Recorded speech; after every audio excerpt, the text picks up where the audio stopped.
Hello everyone, welcome to Sai Bhaskar's kitchen. ఈరోజు video వచ్చేసి సగ్గుబియ్యం వడియాలండి. ఇంకేమీ వేయలేదు, ఓన్లీ సగ్గుబియ్యమే, ఎటువంటి పిండి వాడలేదు. చాలా పర్ఫెక్ట్గా కరెక్ట్గా వస్తాయి. ఎక్కడ కూడా మీకు ఒక్క వడియం కూడా తునిగిపోదండి.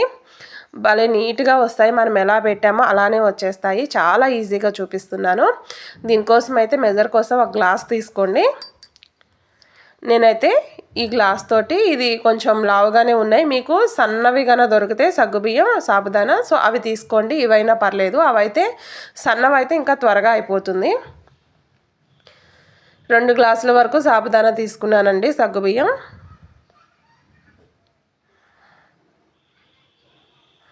ఇప్పుడు వీటిని అయితే నీట్గా వాష్ చేసుకుందాం.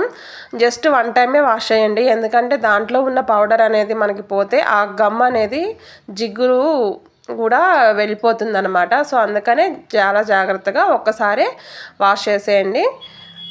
నెక్స్ట్ ఒక 4 గ్లాసెస్, 2 గ్లాసులు వేసుకున్నాం కదా మనం సగ్గుబియ్యం. ఫస్ట్ అయితే 4 గ్లాసులు వాటర్ వేసి ఓవర్ నైట్ మొత్తం నానబెట్టేసేయండి. ఇది మీరు నైట్ పడుకునేటప్పుడు ఇలా నానబెట్టేసి పడుకుంటే ఎర్లీ మార్నింగ్ ప్రిపేర్ చేసుకోవచ్చు. 2 గ్లాసులు సగ్గుబియ్యం వేసేసి వాష్ చేసి 4 గ్లాసెస్ వరకు వాటర్ వేసి నానబెట్టుకున్నానండి.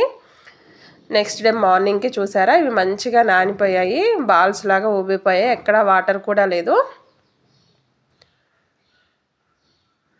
చూసారా, మెత్తగా అయిపోయాయి. ఇలా నానితే మనకి చాలా త్వరగా ఉడికిపోతాయండి, 5 to 10 మినిట్స్లో ఉడికిపోతాయి. సో ఇప్పుడు దీన్ని అయితే నేను పెద్ద గిన్నెలోకి ట్రాన్స్ఫర్ చేసేసుకుంటున్నాను. మనకి ఇవి సగ్గుబియ్యం అనేది ఉడకటానికి నీళ్లు కూడా సరిపోవాలి కదా, సో ఆ గిన్నెలో అయితే సరిపోవట్లేదు, అందుకని నేను పెద్ద గిన్నెలో అడ్జస్ట్ చేసుకున్నాను ఇవి. ఇప్పుడు దీనిలో నైట్ మనం నానబెట్టుకునేటప్పుడు ఆల్రెడీ 4 గ్లాసులు వాటర్ వేసాం కదండి, ఇప్పుడు 6 గ్లాసెస్ వేస్తున్నా. టోటల్గా 10 గ్లాస్ వాటర్ పడుతుంది 2 గ్లాసులు సగ్గుబియ్యంకి.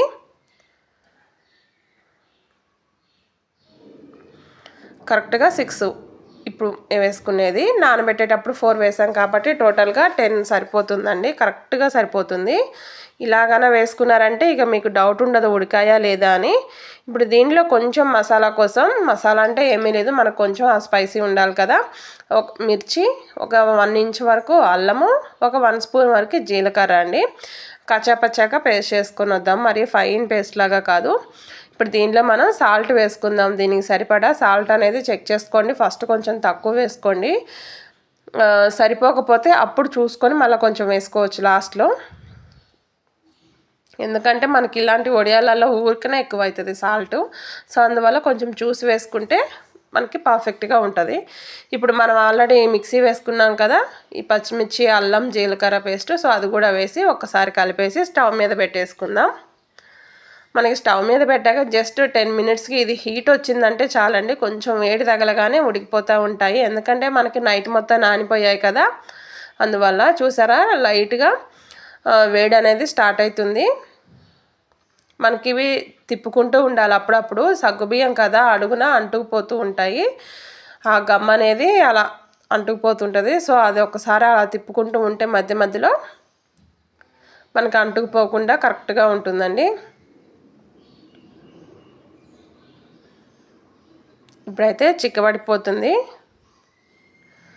చూసారా, మనకి ఇలా కరెక్ట్గా ఉండాలి, మరీ వాటర్ లాగా ఉండకూడదు, అలానే మరీ గట్టిగా ఉండకూడదు, కరెక్ట్గా ఇలా ఉంటే నేను చూపిస్తున్న విధంగా మనకి ఇలా స్పూన్ తోటి వేస్తుంటే అర్థమైపోతుందండి. మరీ లిక్విడ్ లాగా కాకుండా పర్లేదు, మనకి వడియం లాగా పడిపోతుంది అనుకుంటే సో ఇక స్టవ్ ఆపేసుకోవచ్చు. కరెక్ట్గా ఈ కన్సిస్టెన్సీ అనేది రావాలి, ఒకసారి చెక్ చేసుకోండి ఇలా కరెక్ట్గా.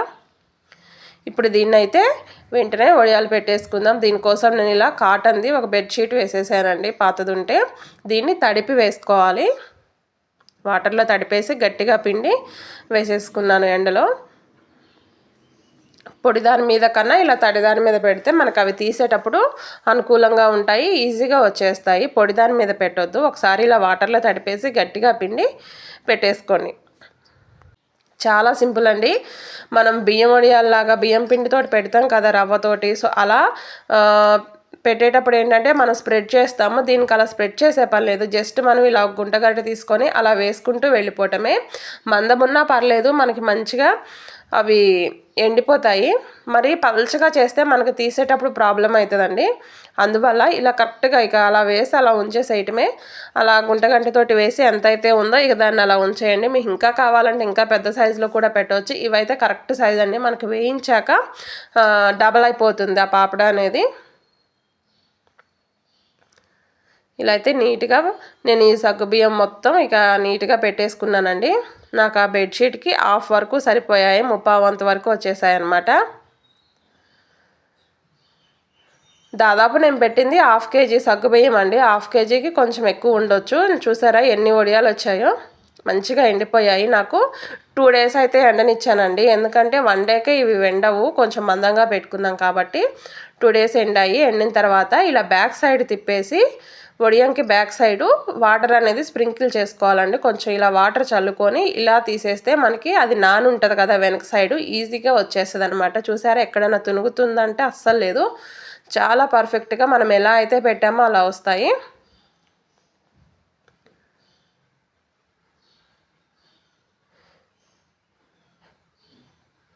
ఇలా నీట్గా ఎక్కడికక్కడ వాటర్ చల్లుకుంటూ వెనక సైడ్ చల్లాలండి, వడియం ఉన్న వైపు కాదు. వడియానికి బ్యాక్ సైడ్ చల్లి ఇలా తీసుకోవాలి.